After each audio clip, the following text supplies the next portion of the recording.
And good afternoon, ladies and gentlemen. Welcome to this week's new episode of the Xbox Lunch Break Special. I'm your host, Mr. BoomStick XL. And folks, we are celebrating the final embargo lift, if you will, of my time with Forza Motorsport at the Xbox experience a couple of weeks ago. But before we get into the festivities, before we get into you watching the actual gameplay, now this is my gameplay, folks, that Microsoft recorded while I was there and was nice enough to send me home so I can have obviously this preview event. It is September 11th, and as many of you know, or maybe you don't know, when you're finding the channel for the first time, I'm a retired New York City police officer. I spent a significant amount of time down at Ground Zero after the 9/11 attacks. Obviously, it is a somber day on many accounts. So many people, so many innocent people lost their lives here in New York City, obviously in Pennsylvania where the plane went down, and of course in the Pentagon.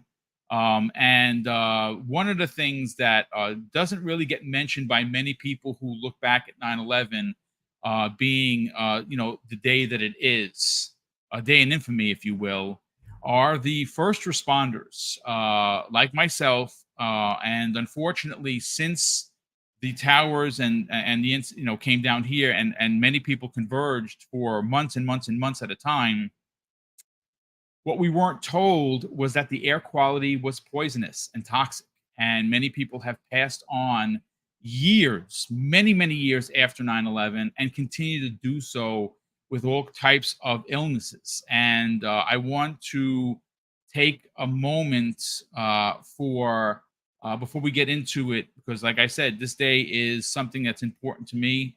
I can't say it should be important to you. I can only speak for myself. I want to open up the show with a moment of silence for everyone that we did lose, in fact, on 9/11, as well as the men and women, the first responders, the unnamed heroes, if you will, that we continue to lose due to illness. This is going to be 30 seconds, folks. By all means, please, go do something for 30 seconds. This is important to me. I hope it is important to you, but we're going to start that right now.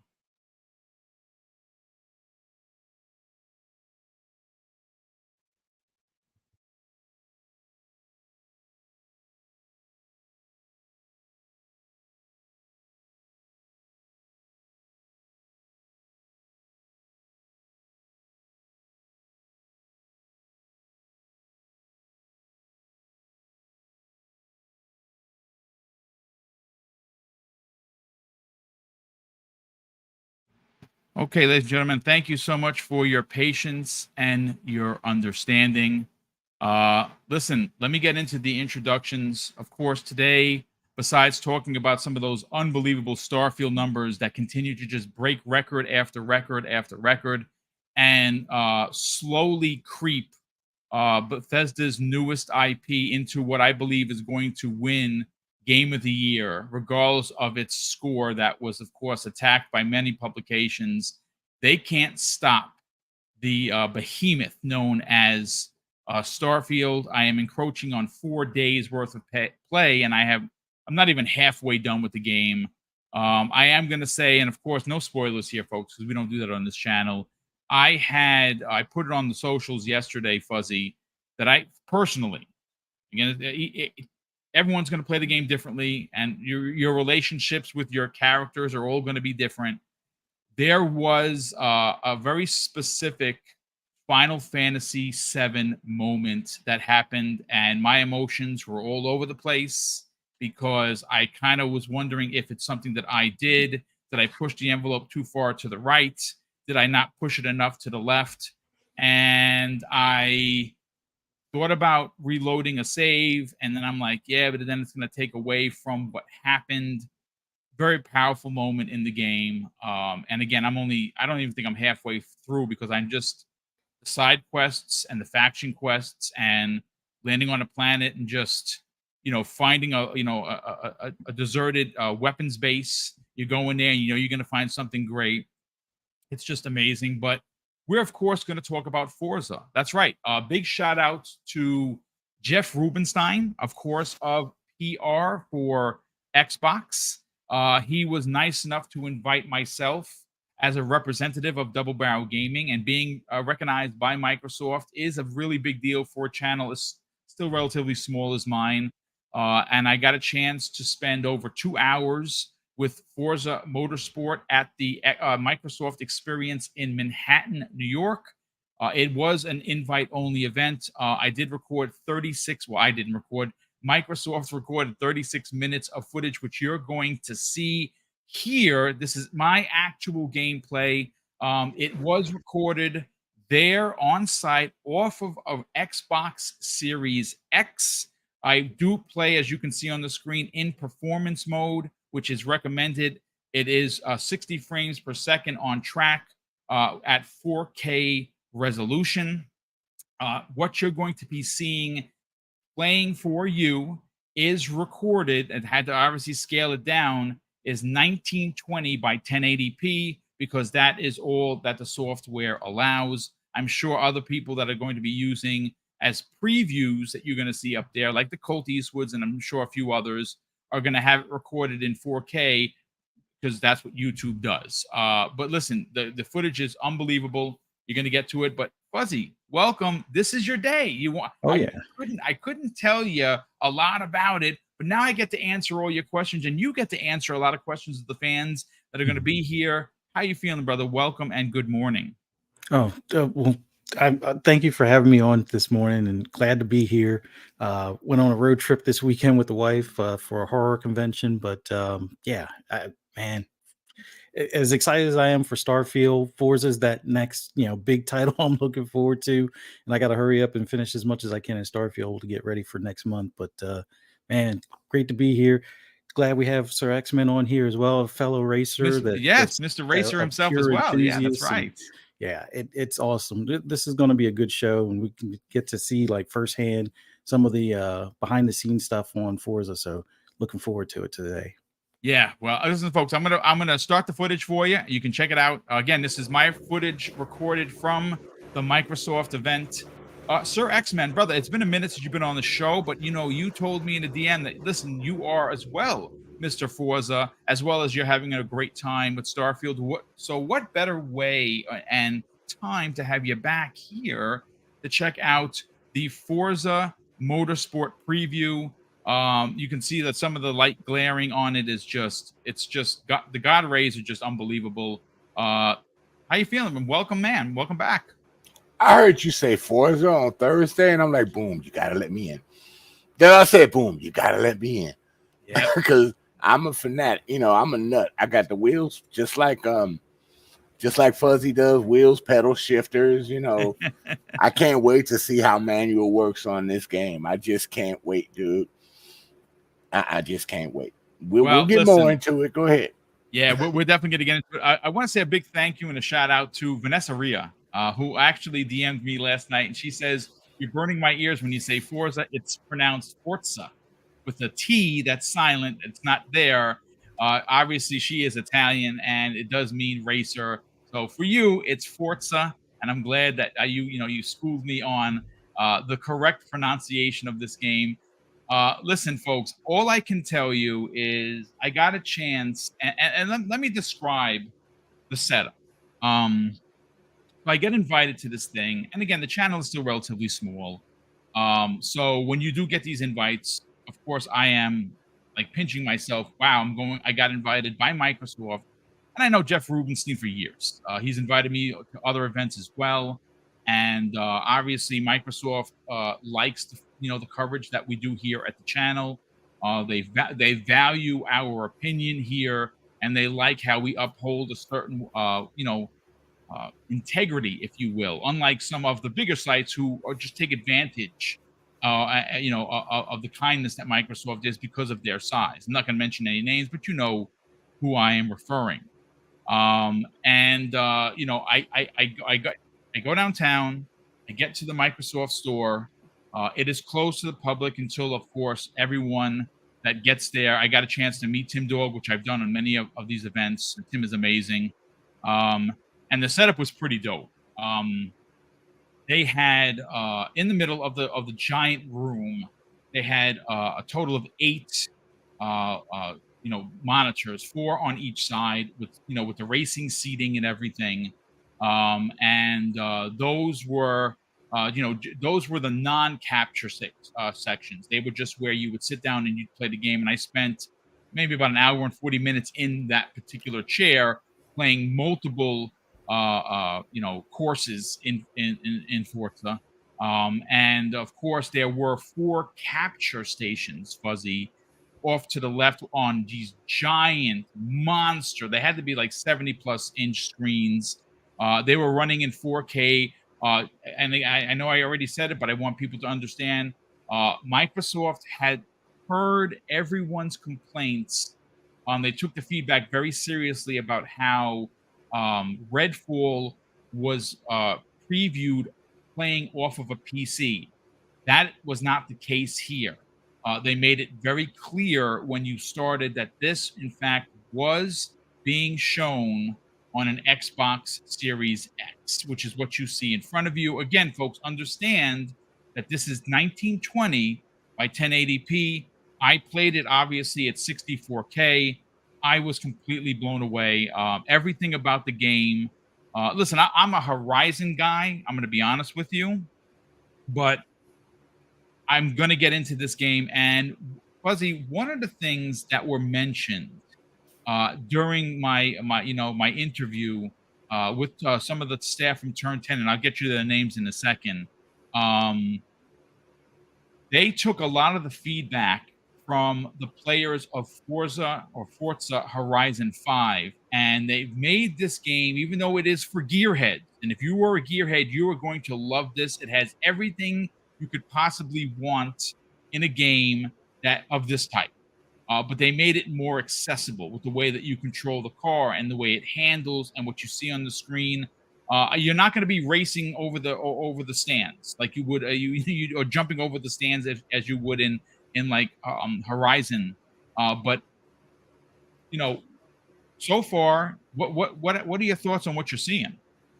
I like all the visuals that I'm seeing. I know it's at a lower resolution than what we'll see firsthand when it's on our consoles, but even still, you can tell that, like, based on the reflections, the lighting, the basically the debris and stuff like that, when you hit like the curbing, some of the dirt that'll come off the tires, some of the dirt build up on the car and stuff like that, all of those, even in a lower resolution, show through. So it's exactly what we kind of expected from Turn 10. They've always been, great as far as when it comes to visuals for their racing games. And it's kind of carried over to the Horizon, series as well. But when it comes to motorsport, it's always been a piece like eye candy as far as like for car enthusiasts and stuff. But I think the big thing that I want to see,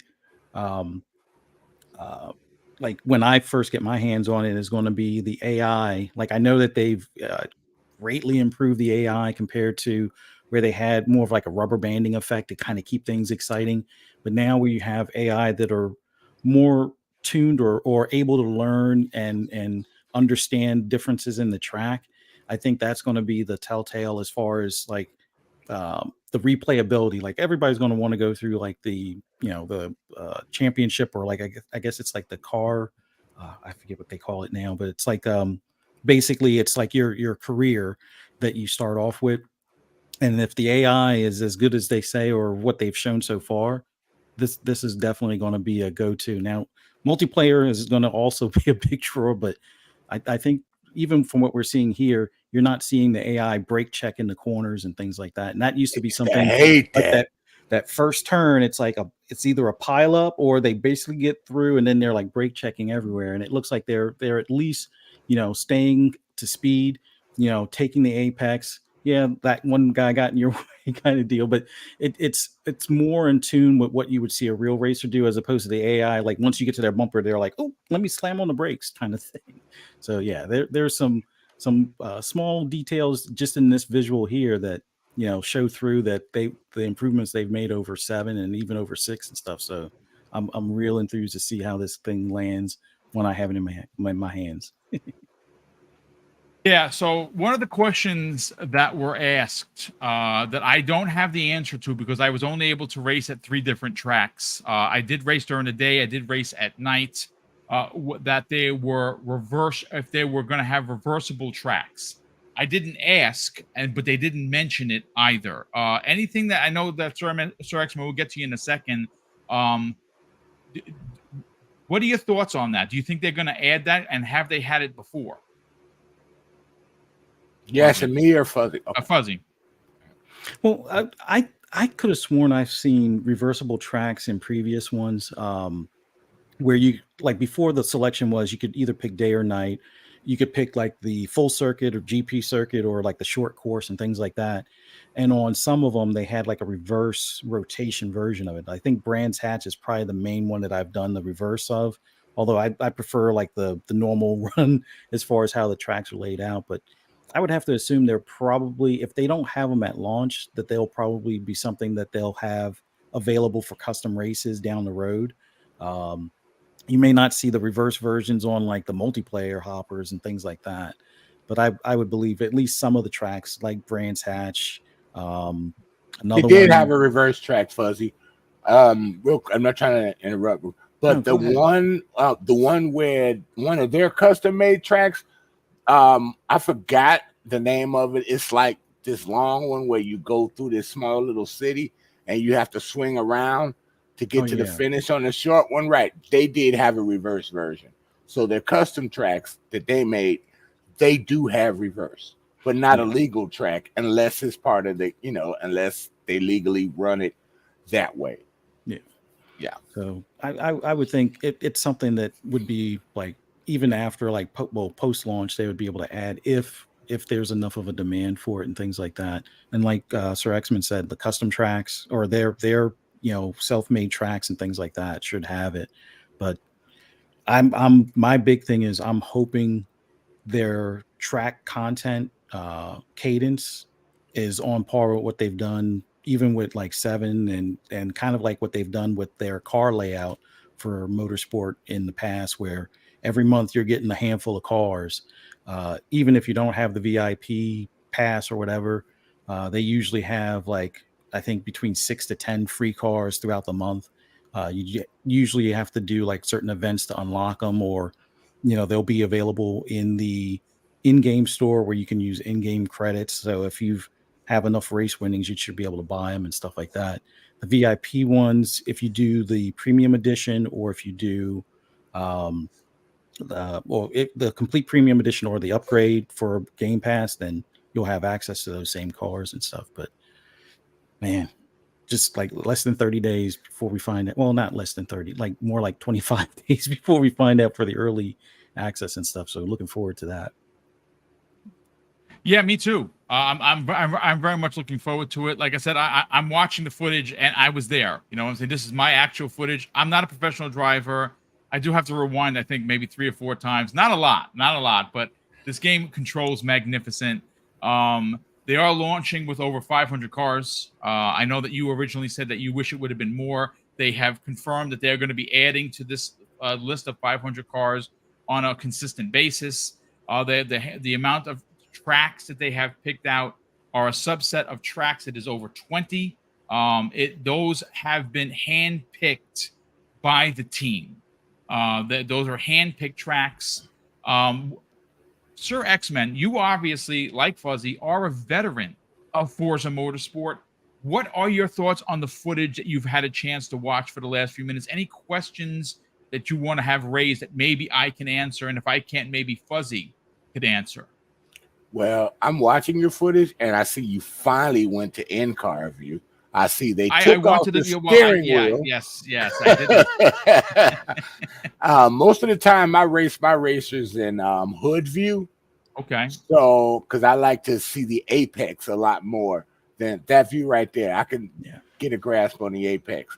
So that looks good. Now, when you were racing against the AI, I loved it because it seemed like the AI was aware that you were there, and that's been missing from a lot of racing games forever. The awareness that you're there and not brake checking when you're close to them, or giving you the passing ability if they feel that you're faster than them around the corner. That part I like.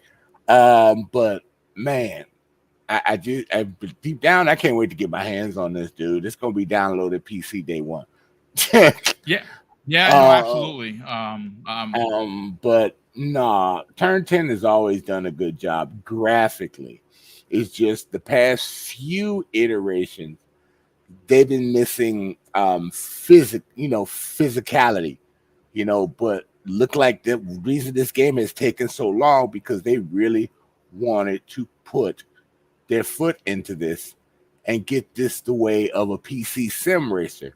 Now I saw the pit stops and I was like, oh, look at all these people in the pits. So that means hopefully you'll be able to tell the commands before you pull into the pits on what you need done, which will affect your time in the pit and how long it's going to take you to get out of the pit. Because if you have a big demand on your crew, that's going to add time to your pit crew. That's going to add time to your lap. And I hope they did that where you can get that adjustment for that. And I love seeing the full pit crew. And it's just going to be phenomenal if they put their foot down the way it's supposed to be. I'm looking forward to it. And, pretty much let's go, because this is going to be my Starfield killer right here that makes me stop Starfield, period. And on PC, I hope they render it good. I hope they got the settings for steering wheels, all different types of steering wheels. And I hope they render it because I play in triple screen on my PC. So I hope they render it at 5960. Because the last Forza I had to manipulate it to get it to expand out. So I hope they adjusted that, because if you want this to be a PC racer, you have to adjust it for the way PC racers play. A lot of them don't have more than one monitor. They want the full immersion. And they need to, I hope they've improved upon that, because they've had time and they know they want to get out there. That's why this game's also coming to PC. And I heard it's coming to Steam too. So you're going to have a lot of people out there playing it. So I just hope they build on the community and just take the world by storm, man, because it's looking graphically amazing. Yeah, and again, folks, I want you to understand, and maybe we're getting some new people in here. This is my actual footage recorded from the Microsoft event that Double Barrel Gaming was invited to. We have about 36 minutes worth of recorded footage. Of course, this is not going to be the only topic.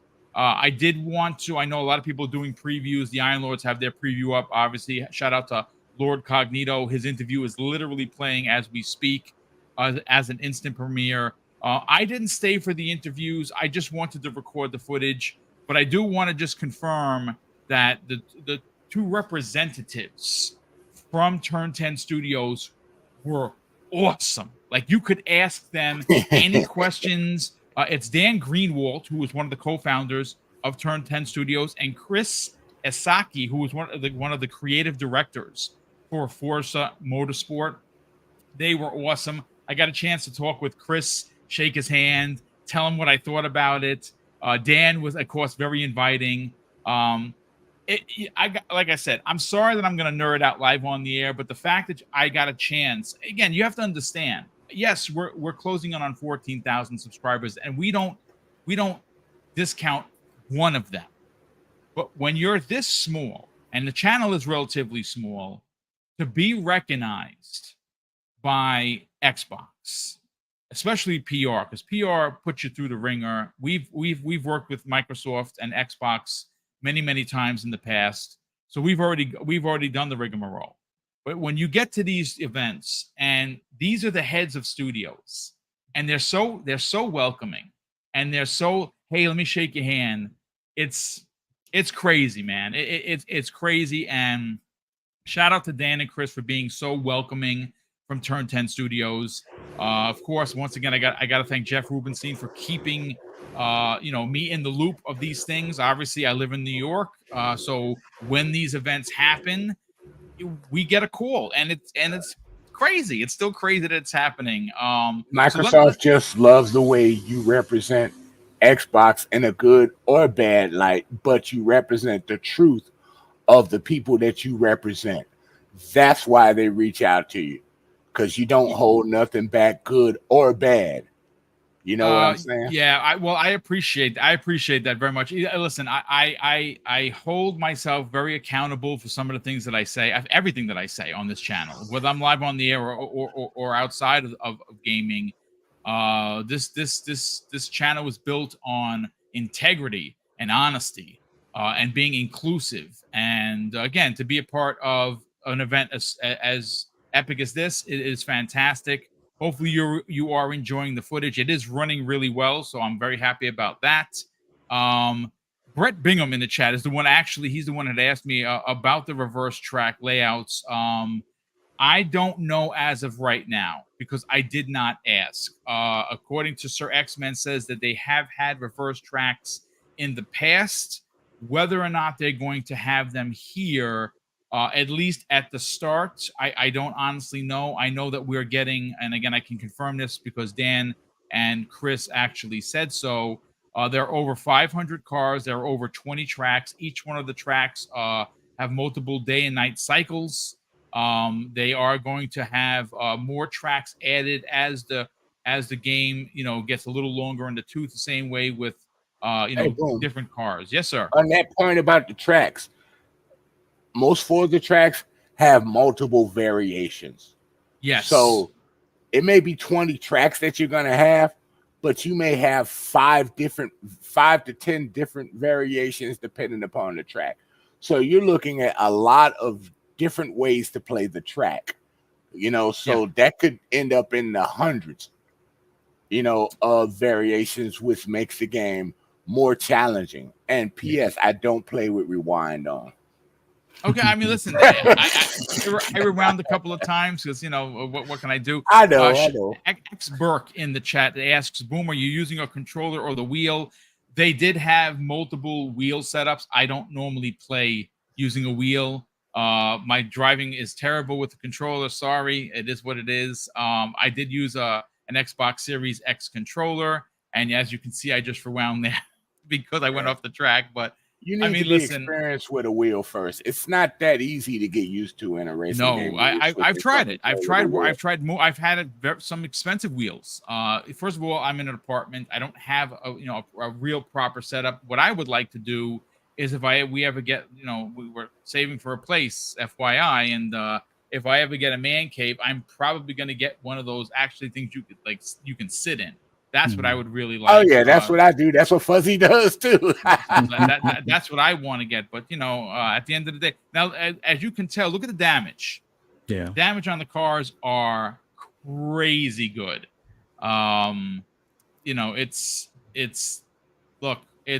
This game is going to impress on every level. I think I just again take it for what it's worth. This is 1080p for 1920 by 1080p. I can assure you, as someone that got a chance to play at 4K 60, sitting at these stations with these capture boxes, it was breathtaking on every level. Fast as the eye could see. I mean, this was what everyone has been waiting for. I will say that. If you have been patiently waiting for a sequel to Forza Motorsport 7, you are going to be very happy. Again, I'm more of a Horizon guy. I even said that to Dan. That I'm more of a Horizon guy. Knock down signs, do flippy flips. Roll my car. On the freeway, it's fine.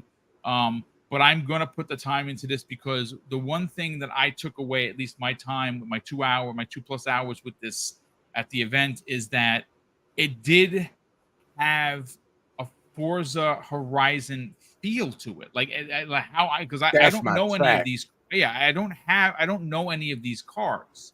Like normally, I don't pick the Subaru. That's a car I wouldn't pick. That's the one I went with because it felt. And some of the stuff that you don't see, I've picked other ones. I picked a Nissan.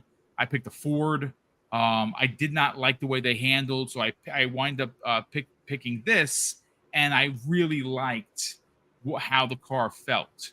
So that's why you'll see me using this car exclusively through the recorded footage here, because I look like I know what I'm doing when really I'm just following the blue, the blue arrows like everyone else. But it's gorgeous to look at. Oh, you had the It's steering and brake assist on, didn't you? I left it as how they have it, and if that's how they had it, then That's so how be they it. have it. Usually have it Yeah, in memos I'm like not. that. Yeah, I'm not. I listen. I'm not a professional driver, folks. This is well out of my comfort zone. What you see is how it starts. I am going to tell you though, the accessibility on this on Forza is it's crazy. Like you Yeah. can literally do anything to make it comfortable for you as the player. What you'll see in this remaining footage, before we move on to talking about Starfield and those ridiculous numbers, is that I took a couple of turns going around the track, both in the with the hood view, with Mhm. the pulled out RTS view, as well as the cockpit view, which you see in front of you here. And like I said, every view that I used seemed fast, seemed bombastic. I was impressed at every turn. I really was. I'm not saying it to be an expert. I mean, obviously, the footage is what it is. You see it for yourself, Yeah. folks. I'm so glad they did that. If you're inside now, you can see the speed. Previous Forzas, you really couldn't get a bearing on the speed Mhm. when you're in cockpit, because it was like, how can I say it? It just seemed slower. That's why most of the time I was using hood view. But with this showing like the true speed of it, is going to be more immersive, and you'll be able to hit your lines so much better because you'll know where your break points are, because you can feel the speed coming up to the corner. And Yeah. Magello is one of my favorite tracks. I'm so glad you're showing that. But that they've made vast improvements to this, and I can't wait. 5-6 years in the making, dude. If they had to do something right, and look like they It's the got to the longest point. developed Forza to date. Like they Yeah. spent a significant amount of time. Now, again, I know that there was some things that they're not going to launch with, and I know Fuzzy, you can make mention of what those are. I don't see them as being game breakers. They will get to those, but you Mhm. wanted a playable game, as you can see in front of you, and I can As long tell you. as I can play online with my friends, that's all that matters. Yeah, and that's of course is going to be available right from start. Me and Fuzzy gonna go at it. Yeah. Now, I think like some of the things that they're not having at launch, like the drifting and the drag racing, you can still Right. do it in game. The parts are still there to purchase for your car. Um, it's just that it won't have it where you get the XP for it. So if you want to do drifting, you can, and they'll more than likely have like a counter to see like how long you're carrying the drift through the turn, but you just won't get those bonus XP points like you used to. Or you might. It's just that they won't have dedicated drift events. So the suspension, the tires, that's still in the game. Same thing with the drag racing, drag radials and stuff like that. Those are still in the game. It's just that you won't have the queue system, kind of like what they had at the end of Motorsport 7 in this at launch. But with that being said, that gives them more time to do some of the other things that a lot of people suggested for drag racing, like having tubbed bodies or having like deeper wheel wells or wider than 15-inch wheels and things along those lines, wheelie bars, actual drag racing wings that are more of like a down out of the wind type of thing, but keep the rear end planted type of stuff. So a lot of those things I'm hoping by the time they do get focus on drag racing, those make it into the game as a vast improvement over what they've had in previous ones. But to what you were saying, as far as like the control of with the Subaru, all-wheel drive is always going to be a good startup car. Like Yes. if you're not familiar with either front wheel or rear wheel, all wheel will be more of a comfort or easier car to control. It's easier to catch if you start to slide in a turn and things like that. So the But stiffer chassis and the all wheel, yeah. yeah. And then when it comes to front wheel can be a little intimidating on as far as cornering, because you're putting the power at the front, so you might take it a little wide or it might push going into turns. And then rear wheel drive, if you give it more throttle, you can kind of get it to rotate a little bit better. But then if you give it too much, you're pretty much spinning out. But all wheel drive is always a good one to start with. When it comes to tire compounds, because this game now has different tire compounds, my recommendation is if you want to get the feel for the track and there's a lot of turns, start off with soft compound because that's going to give you better grip. You may not get the straight line speed in comparison to like the hard compound or medium, but you'll get the grip, which will allow you to accelerate out of the turn a little bit better. Hard compound is better for, higher speed, less wear. Soft compound, if it's a short race, it's fine. If it's a longer race, the soft compound might wear a little bit faster than you like. Yep. Medium compound is that perfect balance in between the two, between wear and grip and speed type of deal. Of course, this is why I'm glad I have these two gentlemen joining me today, because this is like right over the Mohawk. Oh, sorry. Boom. No, I just continue. wanted to interject on what he said. Yeah, and please, by all means, interject. Run hard compound. Please take some air out of the tires so you can help your corner better. Yeah. You can do almost what you want with a soft compound, but the more air you have in a soft compound, the longer the tire will last. The less oil you have in a soft compound, they'll wear faster. Oh, yeah. Yeah. So I'm glad. But see, all of those options are going to be there, though I'm not going to take advantage of none of them. I'll help you tune it. I'll help you tune a car, dude. Nah, I'm going to play everything the way it is. The way it is the way I'm playing it, and the assists are all going to be on because I'm not a professional driver, and like I said, I'm not a gearhead. I'm really not. But let me catch up on the super chats as you see the remainder of the footage, and then we're going to get into some Starfield numbers, folks. They are breaking records left, right, and center. Shout out to Drawn TJ, drops the first super chat of the day of $5 and says, "Are there new hypercars or no like the track Bugatti?" I know what track you're talking about. Yeah. Listen, we were giving, this is the preview. They didn't show, we had a very limited selection of cars. This is the start of the game.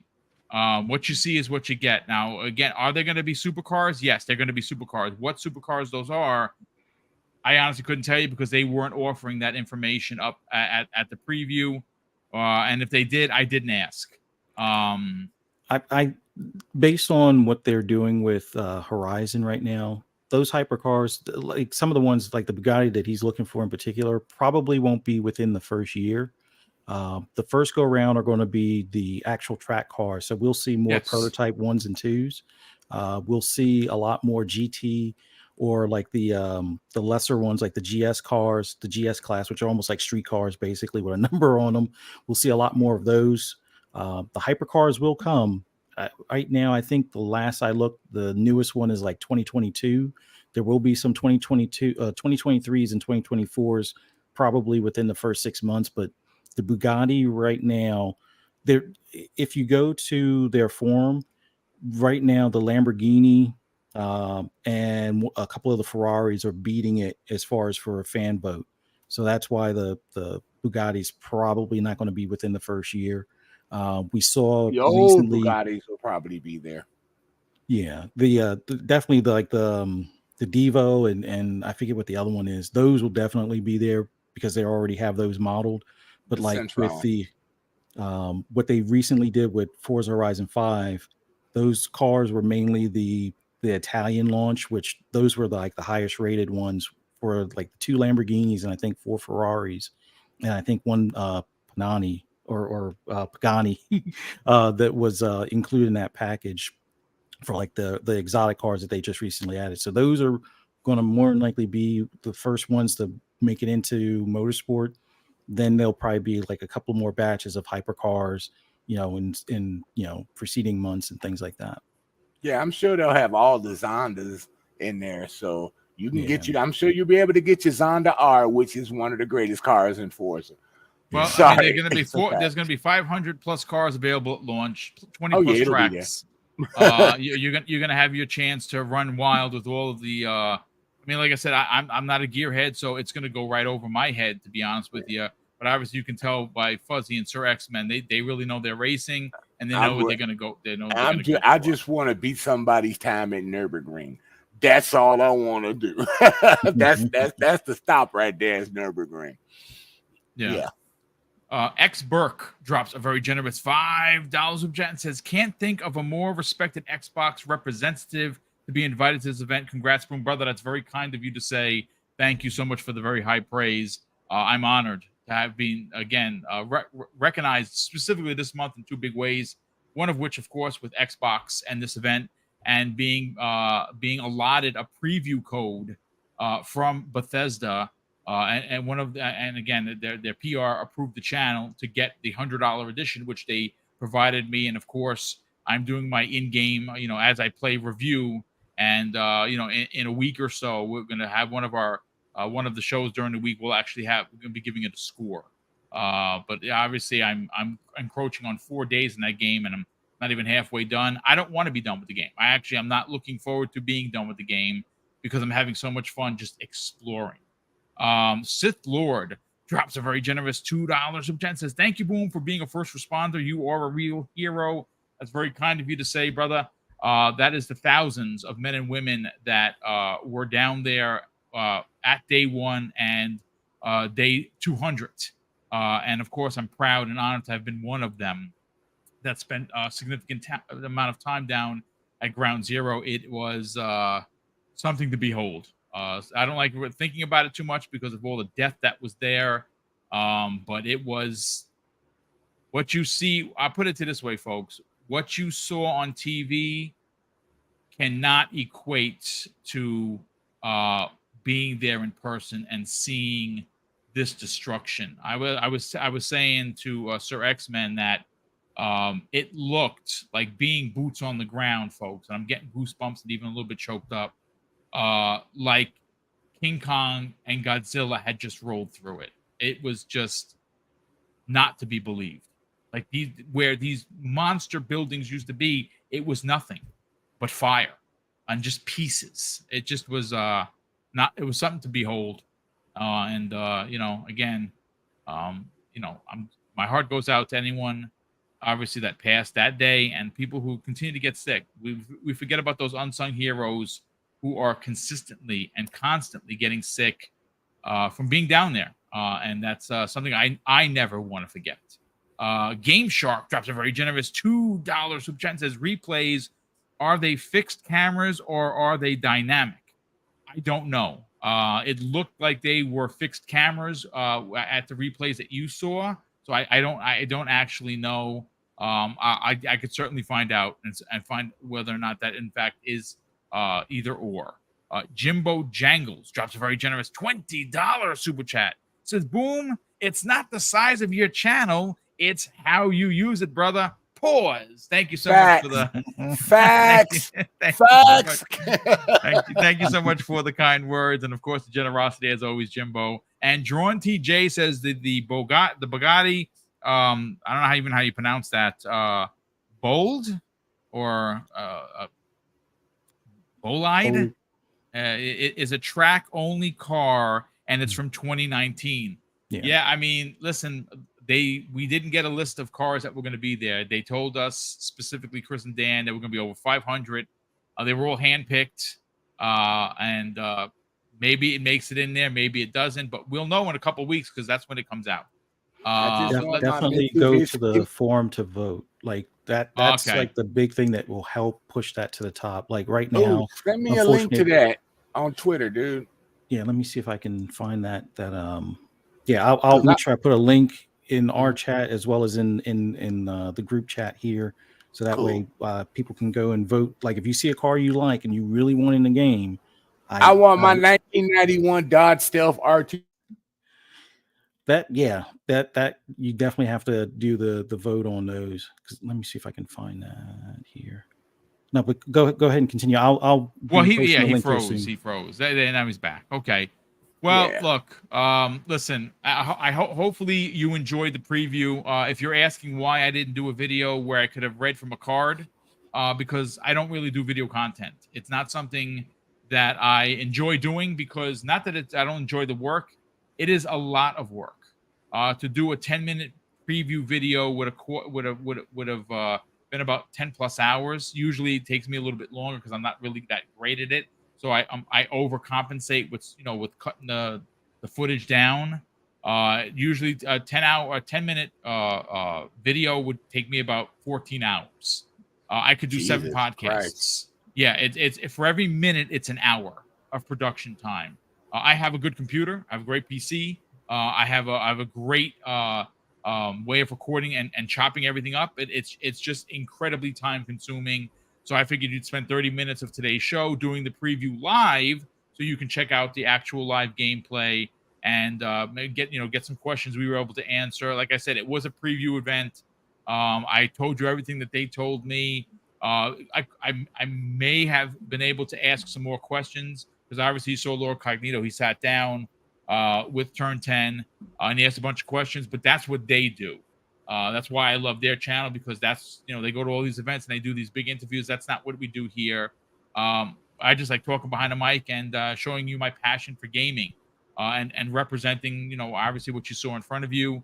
And then again, thank you to Microsoft for inviting us to that event. And folks, let's talk Forza. Let's talk Starfield numbers, Fuzzy. They have been on a level that I think surpassed many people's expectations. Now, we all knew that this game was going to be big. I don't know. And again, Fuzzy, we got to be real here. There are still some publications that are doing their damnedest to chop this game down. IGN continues their onslaught of saying negative things about the game, even a week after the scandal, which that's what I call it. To me, it's a giant scandal. Like I said, I'm not going to say anything rude or disingenuous like IGN, because that's not what we do here. But the consistent downplaying of this game by a certain person that did the review is to the point now of, what are you doing? So over the weekend, folks, concurrent for Steam, it was over 330,000 concurrent players.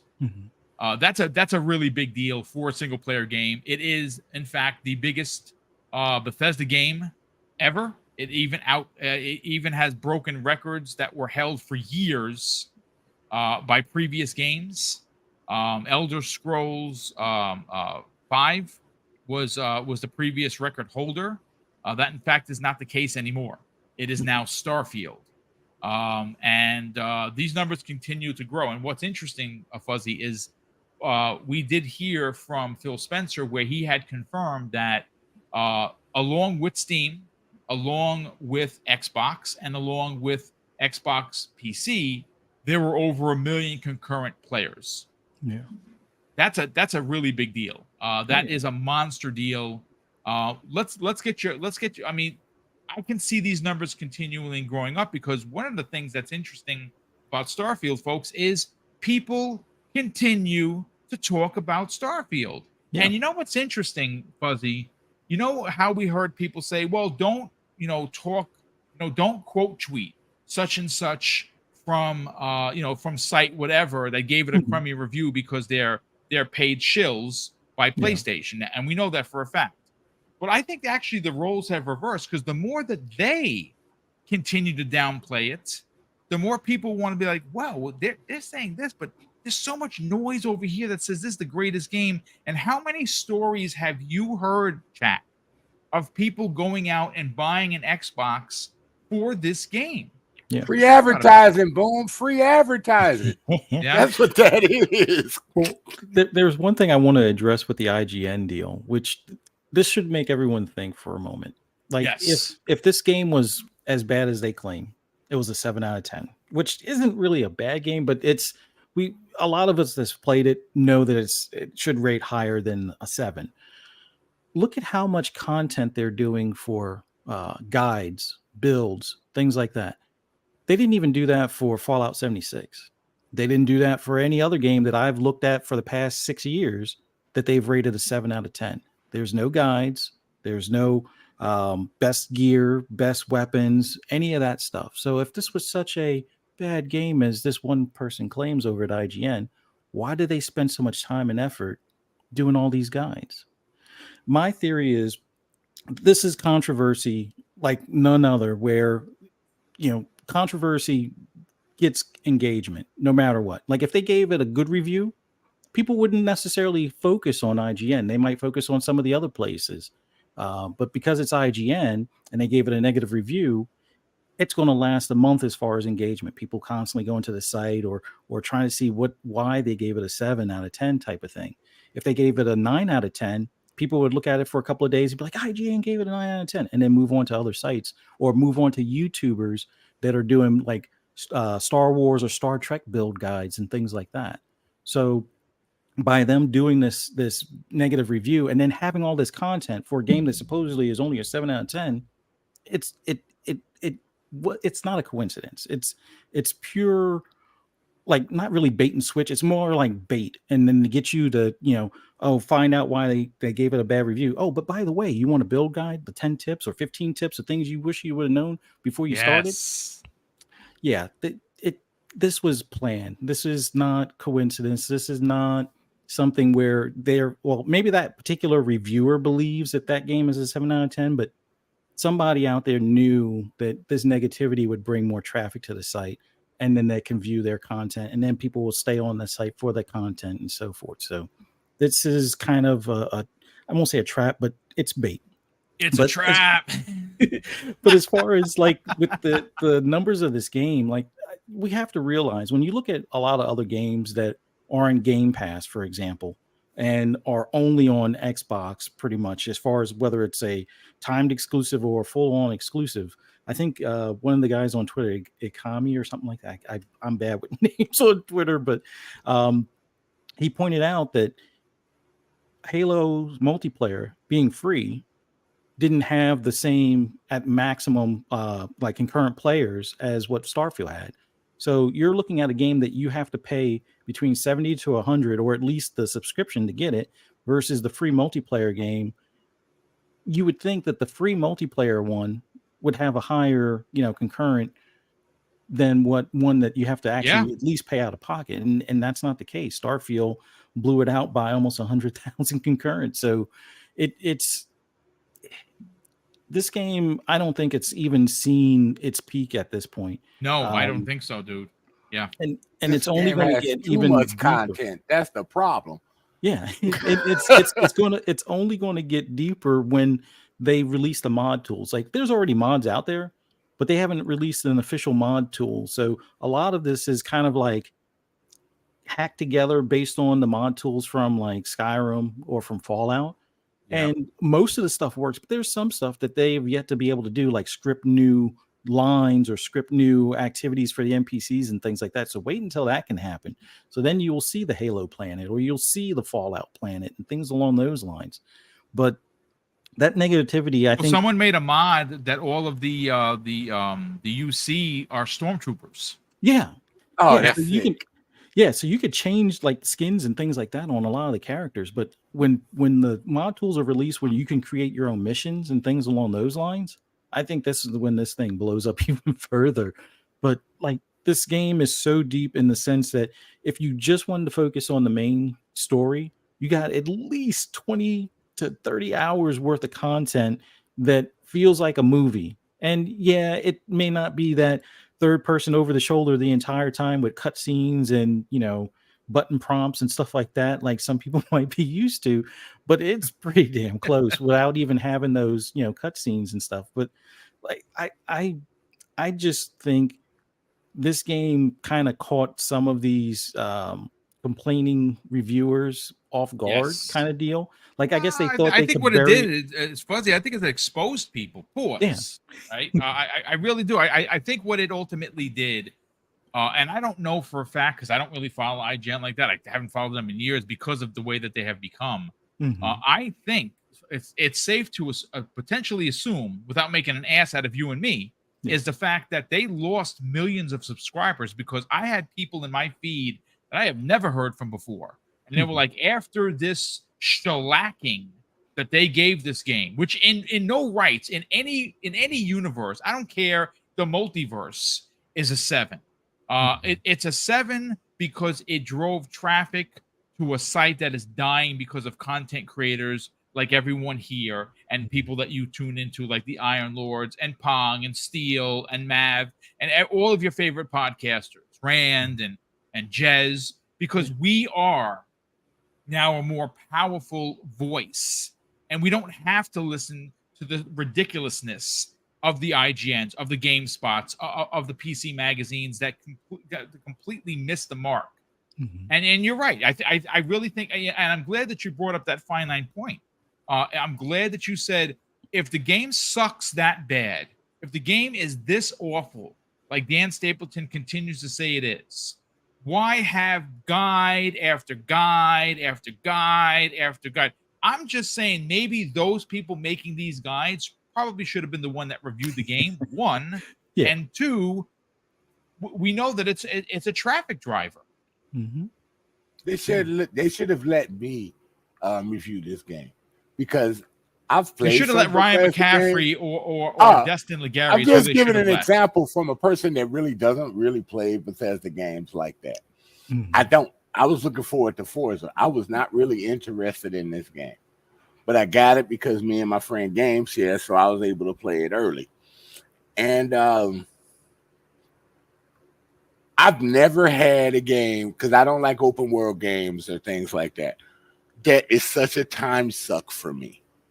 If I can like a game like this and find it totally immersive and see so many different things to do, that I want to upgrade, I want to level up, I want to get to this mission, that mission, be part of this faction, that faction, and then I piss off one of my factions because I did something they didn't want me to do. Now I got to pay a fine for it, or go there and make an excuse and talk to them and have a conversation with them and try to get out of that with some persuasion. You know, that this is a deep game.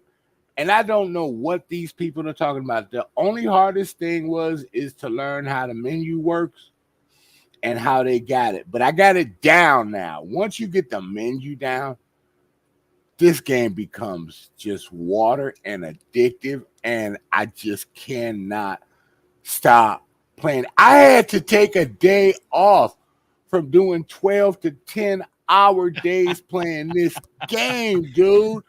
I was like, I wasn't burnt out, but it's like, I need to sleep.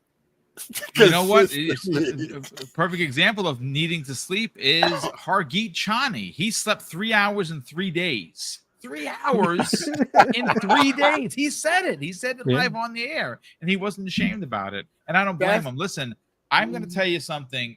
Obviously, I'm going to be 53 at the end of the month. I'm getting up there, right? I'm getting a little long in the tooth. Some people already consider I'm long in the tooth. It's fine. It's fine. It's fine. It's fine.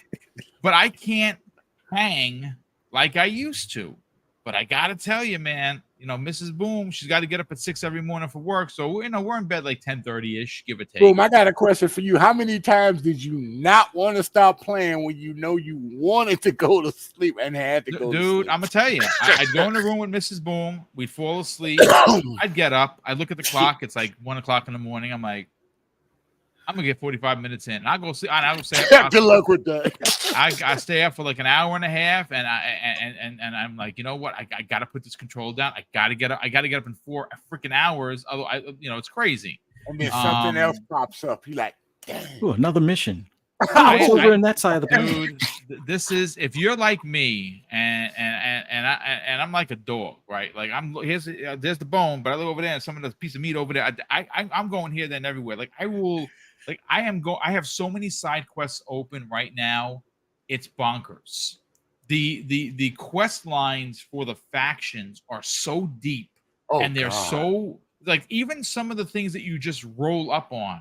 You know, they're fetch missions. Go find my missing, grandpa because he went to go bring, whatever to whoever. You'll find that, and that's done in 20 minutes. Don't forget about the miscellaneous missions that pop up for you. It's just and don't get back to right away. I came across yesterday a school bus or ship filled with kids. Oh, I found that one too. I didn't have the parts. the I had stuff I they actually needed. went and Yeah. found the parts and came back and gave the parts because the kids were getting restless. It's just crazy.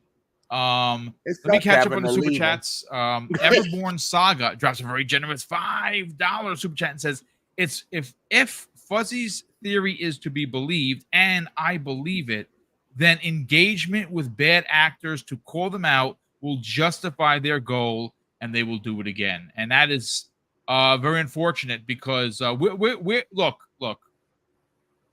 We're going to get into it because I want to bring you Sir X-Man, get his hot take on this. But Pip 1006 drops a very generous £5 super chat and says, "Hey, Boom, you must see Asmongold's stream about mods for Starfield." Yeah, dude, I want to watch it because the mods are going to be they're coming next year. I cannot wait for them. It's going to be madness. Sir X-Man, let's bring you into the conversation, sir. Obviously we've heard what you had to say. You're loving Starfield. You're not a Bethesda fan. You came into this lukewarm. You're like, yeah, I don't know, because I don't really like these open world games. They take too much time to complete. And you just said to us that you are enjoying it much better than you could have imagined. This is the most addictive game for me since Burnout 3 Takedown on the OG Xbox. I never thought I'd be addicted to a game like this, dude. And I've got to say this, and I'm not saying any names. I respect your show. Any other show, I'd be letting people have it. Of course, yes. But people hate what they can't have. And that is the biggest problem. Not everybody does it like that, but a lot of people hate what they can't have. If you can't have it, and it's not there where you want to play it, get over it. Yeah. If you want to play it, just like on the other consoles that are out there, buy the console. Stop hating on something that somebody else likes out there. It's not fair to the people that are enjoying the game. Yeah. To have negative connotations just because you can't have it. We don't complain over here. That stuff you got over in another console. We go out and buy the console or just wait until we're able to get it. So that's about it on that aspect. I just want to touch base on that one. That's all. No. Listen, and to Sir X-Men's point of view, there's a community out there that are literally hating, like to the point of you really need to sit down on the couch with somebody, like hating that we're having so much fun. And you know what I say, folks? I encourage you, put your videos up on there. Don't put spoilers, of course. Don't be a jerk. But take your pictures. The photo mode in here is freaking amazing, right? Yeah, it is. Listen, take your pictures. Tell people you're having a good time. Retweet other people having a good time. Like I said, every time I see someone that puts something on Starfield, I favorite, I retweet it. Sometimes I even tweet quote it, because you know what? Everyone should know about this game. Microsoft's not paying me a dime, right? But you know what? This is by far, it is this generation's biggest game. It is going to go down as potentially game of the year. I honestly, in my heart of heart, believe that. I know that it lost its 90 luster thanks to some disingenuous reviews for clicks, likes, and subs. We get it. But that's not going to take away from the fact that this game is being talked about on a zeitgeist level, Fuzzy, that we have not seen in a tremendous long time. Talk about the zeitgeist level for a second. The zeitgeist level. Oh, you muted, brother. You muted. Ooh, the zeitgeist Sorry level. about that. This is one of those generational games that, when people normally hear generational, they're like, oh, that should be something like, a Mario or like a Witcher. I think this one definitely fits that category. And the fact that you have a lot of things that you would see in, other role-playing games, or I guess for me, the biggest thing about this game, you can either play the bounty hunter as if you want to be Boba Fett, or without spoilers, you can actually do some Jedi-like stuff in this game. But as seen in the trailer, yeah. But yeah, there is such a wide variety of things that can appeal to you, whether you're into the base building aspect of games, whether you're into shipbuilding. Like I've seen the Oscar Mayer hot dog truck. I've seen the Futurama delivery ship. I've seen the board cube. I've seen the I seen the main, Mass Effect ship. yeah, Somebody made the Mass Effect ship. yeah. So and there's like so much freedom as far as being able to do that. Now, yeah, it's going to cost you some money, so you have to, turn in some bounties or rob some people, whatever you In-game want to money, do. people. In-game money, not real life money. and it's fairly easy to make some of the in-game money unless you decided to start the game with like the big mansion or the big house or something like that, because I think that takes away some of your money over time type of deal. Or if you have the parents where you do kid stuff, but then again they give you gifts in return because you're supposed to give them some money while you're out, exploring the world and stuff like that, or the galaxy. But yeah, this game has something for everyone in it, and you can totally play it however you want. Whether you want to, like I said, you want to play the bounty hunter like Boba Fett, or you want to go out there and be a like Texas Ranger kind of thing. You can do that. You could be basically the worst pirate ever to hit the. You mean like space. Pong So, who's robbing everybody? That's not my brother too. My brother is on a murder spree. His bounty is high. I know his bounty is high. Yeah, it's ridiculous.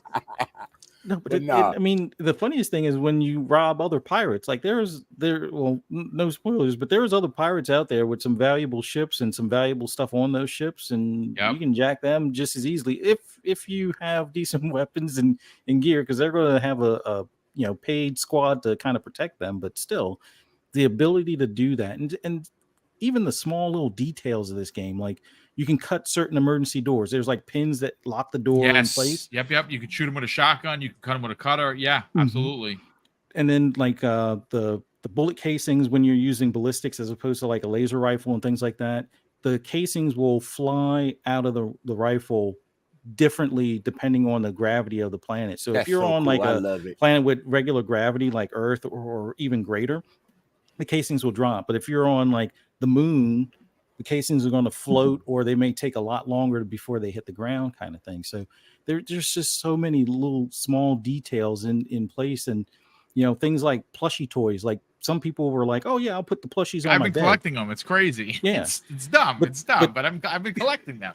Hey, but you can also put them on the inside of the ship on like the control module. Like depending on what ship you have, you might have like a whole surrounding for the cockpit, and where there's like a ledge or almost like a dashboard.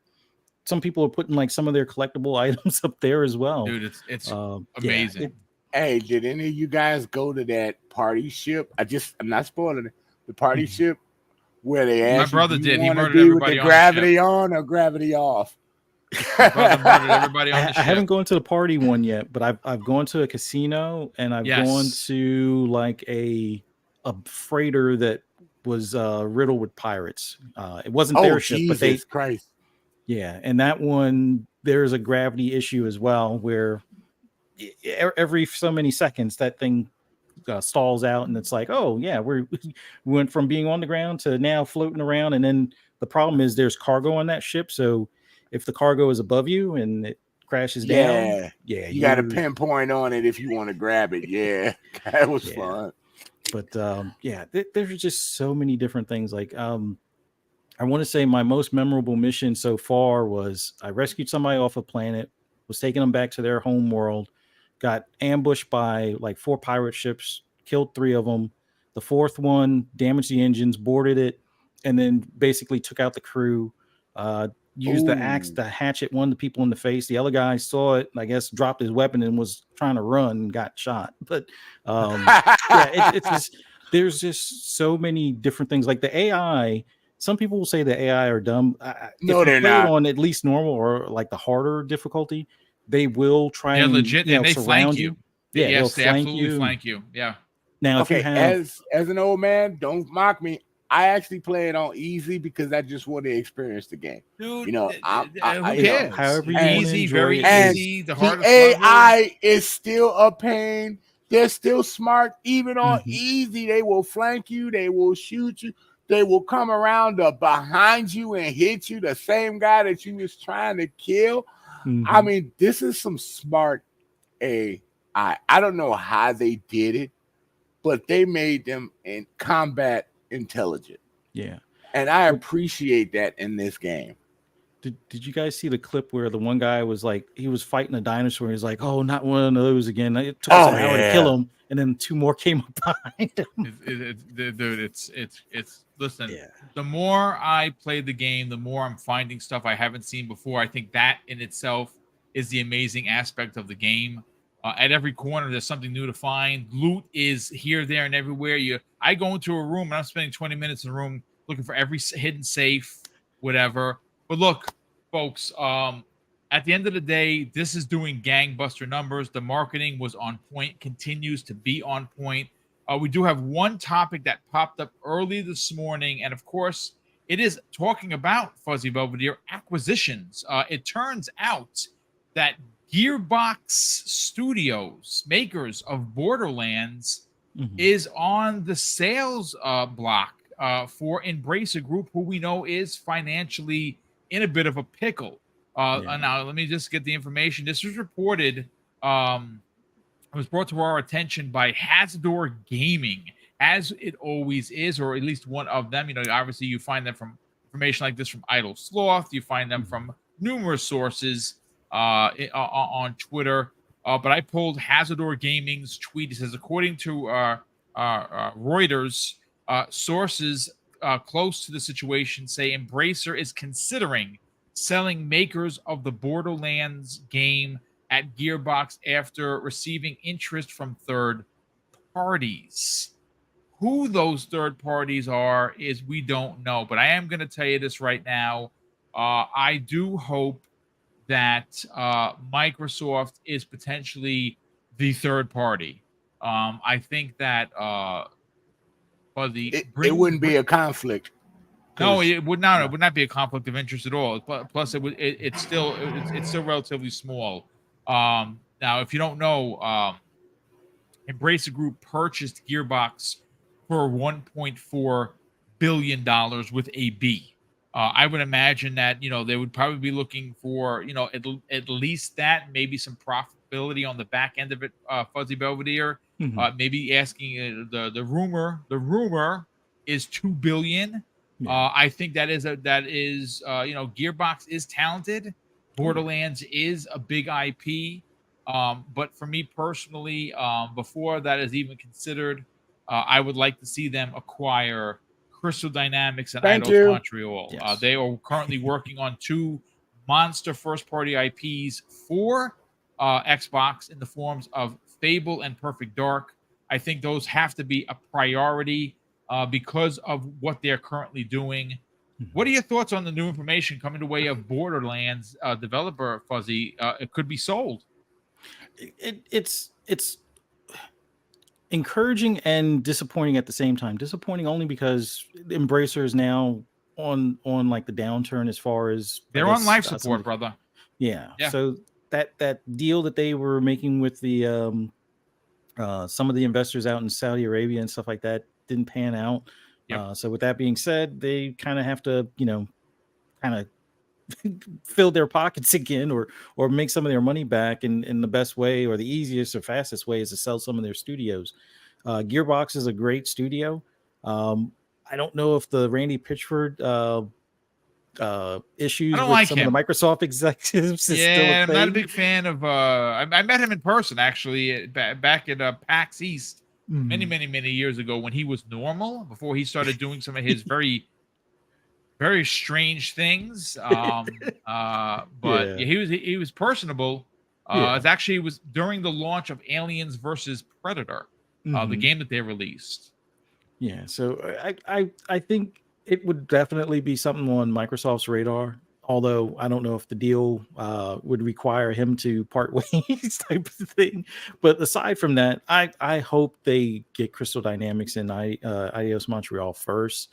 Um, those are almost like must haves at this point, just so that way they don't have like a crackdown issue, or other issues like similar to what they had with Iron Galaxy and stuff like that with Killer Instinct, where they have a particular studio that they like to use, and then they get taken to by someplace else, or Exactly. or acquired, and they lose access to that team that's already familiar with what they want.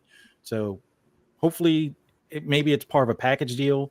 There was a weird dream I had where it's like, oh, after the ABK deal is announced, they go and get Embracer as a whole. But yeah, that might be a too much, And I that would think there still would be a under the bigger cap. outcry. Well, That it would still be under the cap, but it's one of those things where I almost wish that would be the case, because that group of studios, a lot of the content's already in Game Pass as is. And a lot of it's on Plus. And I think Microsoft is the type where those studios at that point, that type of content would be something that they would still allow to be on PS Plus without it being an issue.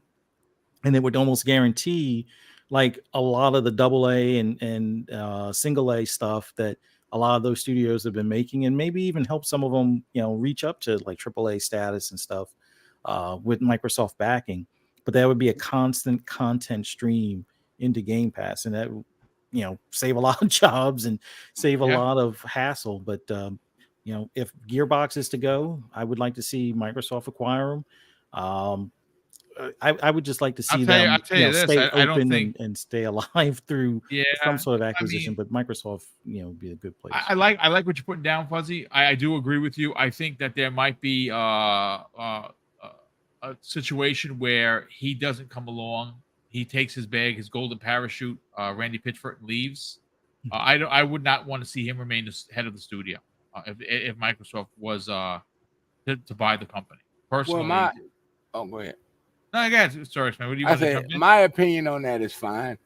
On Gearbox, that'll be fine if they got it. But the two studios I think they should go after, and I've said this forever, Crystal Dynamics, get them on your side, and get Crytek. They're just sitting there waiting. Yeah. Get Crytek with that engine they still have that's still really top notch. Yeah. You owning that engine, that's a money cash all by itself. Yeah, it's true. I mean, they're going to make money on that. And it's not that much. It's not that much to get them. Those are the two you need to go after. Well, I am going to say this. And again, we're not going to spend a lot of time on this because we don't know. There is something. There's something to be said, Sir X-Men and Fuzzy, about certain deals that may be waiting in the wings. Right, we are expecting by potentially as early as next week that the ABK deal is signed, sealed, and delivered. Right, there are some obviously there. Next week is a big to do. Shout out to Post Up, who's been putting. He just put out a tweet with all the timeline, and next week it goes from 3.5 billion to 4.5 billion. Because it's taking longer as the breakup fee that Microsoft would have to pay. Phil Spencer said in an interview a couple of days ago that he is incredibly confident they're going to close out the deal. They're working with all the regulators to quash any concerns, including the CMA, who we know is the outlier at this point. But once that deal is done, guys, I really think, and it's not going to be initially, because I think what we're going to see is I think that quietly they go in and get a Crystal. They go in and get an Eidos. They go and get an IO. You know what I'm saying? They go and get a lot of these studios and potentially, maybe next year to open up the 2024 campaign, instead of doing it at E3, because that's obviously 6 months later, they do it open up. Hey, we want to welcome these 6 new studios to Xbox Game Studios, and it's boom, boom, boom, boom, boom, one after another. And who's to say? I don't think they're done. They're far from being done. There are too many smaller studios that cannot exist in this fiscal era that we live in. Game development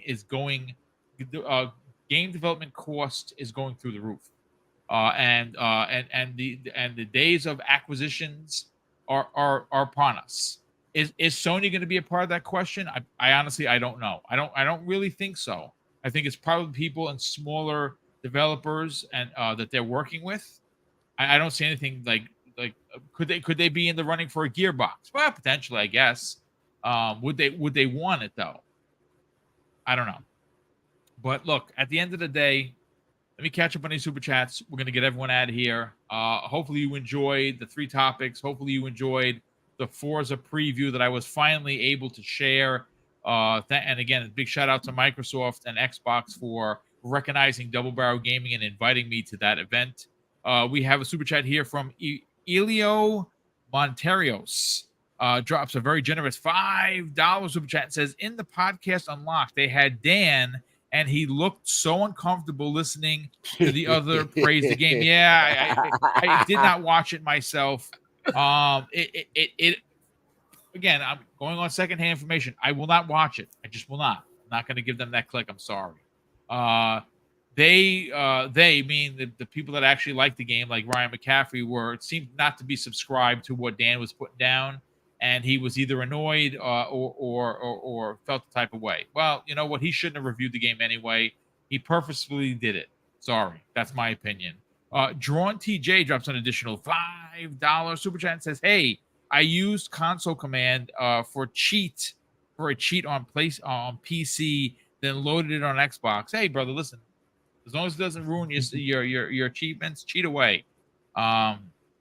Torino Johnson drops a very generous $5 super chat and says, "Everyone is talking about stealing sandwiches, but I'm taking coffee mugs from me, and I've got a lot of them." Did you see the person that stole all those potatoes? And they opened the door and all the potatoes fell out. And then they closed the door and they all just moved. This game is brilliant. This game is absolutely brilliant. Listen, I'm not even gonna front. When I went off camera, I loaded up my Xbox. So as soon as this show is done, I'm not even gonna front. I already did my workout. I powered through a 1 hour workout before the show. I'm going to play Starfield. How many hours, Boom, are you going to play Starfield? I got to pick up Mrs. Boom by 4, so I'm probably going to get at least 2.5, give or take. So I'll get at least 2 you can pause the game and come back, right? Yeah, well, I drop it in the I shut the console off and it goes right. When you load your console, it's right there. You start right again. But let's get to the outros. Fuzzy Belvedere, let's start with you. Where could people next month check out some of the best coverage for Forza Motorsport that you're going to have on your YouTube channel? And more importantly, where can people reach out to you on social media? Oh, just once again, thank you for having me on. It was awesome being on here with you as well as Sir X-Men. Always love talking Forza as well as Starfield. It's pretty much this is an amazing time right now, and lack of sleep is going to be a thing for the next couple of months. But man, greatly appreciate being on here. For those that want to hear my rambles and rants on anything gaming related, and hopefully see some Forza clips or some pointers and things like that, just follow me on the app formerly known as Twitter at Fuzzy_Belvedere. You can also search Fuzzy Belvedere or Fuzzy_Belvedere on YouTube, and you'll be able to find me. Just have a couple of quick clips on things like the tracks and stuff like that. But there'll be more content coming on a regular basis closer we get to launch. But thanks again for having me on here. Looking forward to being here for Breakfast with Boom on Friday morning as well. Man, yes. It's awesome time right now. Well, brother, thank you so much for being here. And someone had asked in the chat, how many points is it to level up everything in the game? It's over 300. How long it would take you? Someone said 10 playthroughs. I don't know if it would be that many. But yeah, it's 385. Yeah, I think 385 is closer to 400. So yeah. I don't think you even really need to do everything. No. It's one of those things where as long as you have, like, if you're a space, like mainly fighting in space, level all that stuff. You gotta level all your targeting and your piloting. You gotta do all that. Yeah, I mean, I'm more of a like my shoddy is leveled up. All the way, my lockpick is leveled up. My persuasion's leveled up. My jetpack is leveled up. Folks, I'm gonna tell you this right now. Level up your endurance so you can carry more shit, because I'm on the last one right now because I kept getting overcumbered. It's a pain in the rear. Sir X-Men, brother, sell your brand. Talk about your YouTube channel. Talk about where people could find you on social media. I don't have a YouTube channel. I just hang out with people. Hold on a sec. YouTube. I'm planting a seed here. Oh my God! On the air. I'm planting a seed. I know you don't have a YouTube channel yet. and you absolutely should, because you give really good opinions. You're forthcoming. You're very honest about a game. You don't get into the whole rigmarole about trying to be outrageous for the point of being outrageous. You should have a YouTube channel. So the seed has been planted, folks. Encourage this man. Start your YouTube channel. You're never too old. And obviously, #graybeard. Sell your brand, brothers. Where can people reach out? Oh, no, I'm shaving when I'm on your show next time. I ain't going through this. No. But nah, I just enjoy showing up to people's podcasts right now. Eventually, I'll show up when I get some things in order and start doing my own thing. I hope me and Fuzzy, we talked about it when we were on the next podcast, that of doing a Forza racing show together. Oh, that's dope. Hopefully that not just about Forza, but other racing games and racing things in that general. we like Yeah. about it. Yeah. So that will be dope. But other than that, you can probably catch me on GRG on Fridays with my brother K Mega.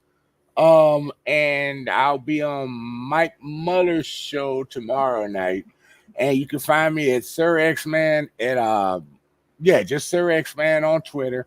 I don't do Facebook that much. Facebook is old now. I don't do Facebook no more like that. And that's about it, everyone. I enjoyed being here. Boom, I always love being on your show. Whenever I can find the time, man. Yeah. And everybody in the chat, throw this out for Boom. Hit that like, and people can rewatch it later, because this was a great show if you like Forza stuff. Yes. And Starfield. It was a great show. Who doesn't like both of those? Those are major IPs for Xbox. But ladies and gentlemen, that's going to do it for this week's episode of the Xbox Lunch Break Special. I want to thank all the super chats that come in, that have come in today, the channel memberships that continue to power the channel financially, that allow us to do all the big giveaways. And there are 3 big ones coming up this year. One in September, one in November, one in December. And they're all going to come to about a little over $2,500 in 3 shows. And all you got to do to win is, of course, be in the chat when we do these shows live. Get extra bonus entries by dropping super chats and being channel member. And, of course, I'm going to close out today's show with something that's incredibly important to me, folks. Hopefully one day be important to you. And that's something that my dad taught me when kids, and he would say, Craig, treat others how you want to be treated. And also, it doesn't cost anything to be nice. You live by those rules, Craig. I can guarantee you're going to have an awesome day. So take care, everyone. And we'll see you next week on the newest episode of the Xbox Lunch Break Special.